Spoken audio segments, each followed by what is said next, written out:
Bună ziua, dragii mei, și bine v-am regăsit! Sunt dr. Luminița Câmpeanu, medic primar obstetrică ginecologie și vom vorbi în acest videoclip despre igiena zonei intime la femei.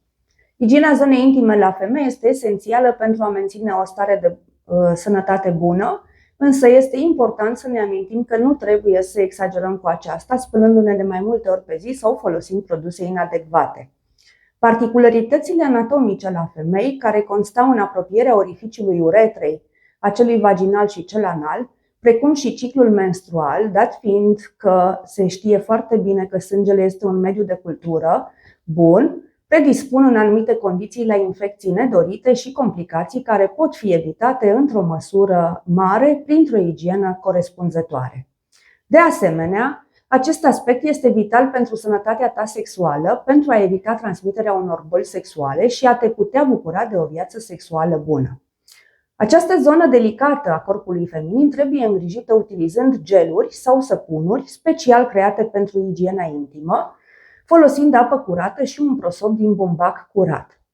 Dacă facem spălături externe prea des, există riscul de a perturba echilibrul florei vaginale benefice, ceea ce poate crește șansele de a dezvolta infecții, precum candidoza. De asemenea, în timpul menstruației este recomandat să facem mai multe spălături în zona intimă pentru a preveni acumularea bacteriilor. Vaginul are propriul său sistem de curățare prin intermediul secrețiilor, iar spălăturile intravaginale pot afecta pH-ul florei vaginale și pot favoriza apariția unor probleme ginecologice recurente prin afectarea lactobacililor de la acest nivel, lactobacili care mențin mediul vaginal sănătos. De aceea, spălăturile intravaginale sunt rareori recomandate de către medic și trebuie făcute doar la indicația unui medic specialist. Multe studii ne arată că spălăturile vaginale sunt periculoase pentru că distrug bacteriile sănătoase ale vaginului și distrug stratul protector de mucus. Asta face ca femeile să fie mai vulnerabile la vaginoza bacteriană și crește riscul infectării cu gonoree sau HIV în cazul în care sunt expuse. Paradoxal, distrugerea bacteriilor bune poate duce la intensificarea mirosului vaginal neplăcut. Șervețelele umede introduse în vagin, spray-urile igienice și supozitoarele de control al mirosului nu au fost cercetate, dar majoritatea provoacă iritații și se dovedesc a fi potențiali alergeni. Pe lângă asta, aproape toate conțin parfum.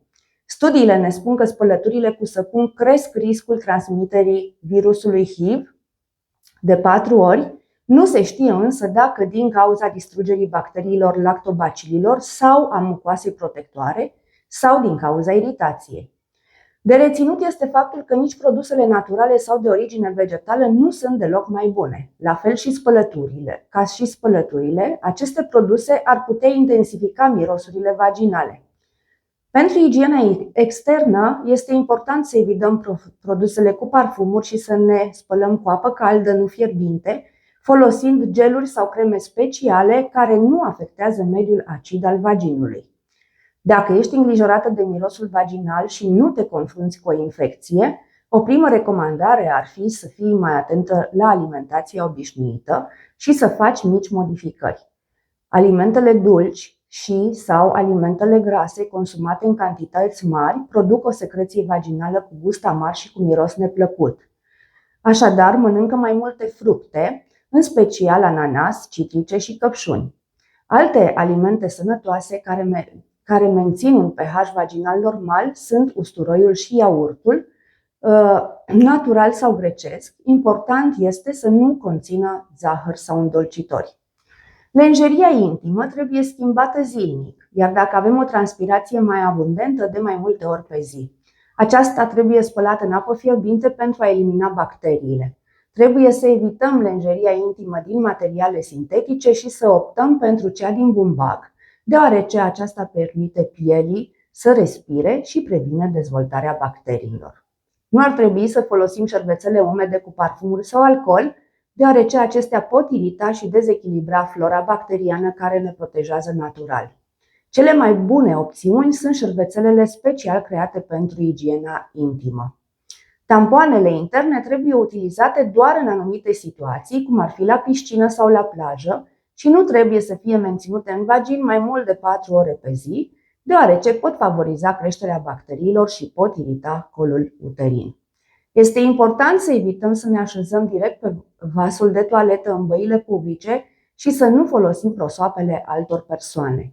Întotdeauna ne ștergem în zona intimă din față către spate pentru a preveni transferul bacteriilor din zona anală în cea vaginală.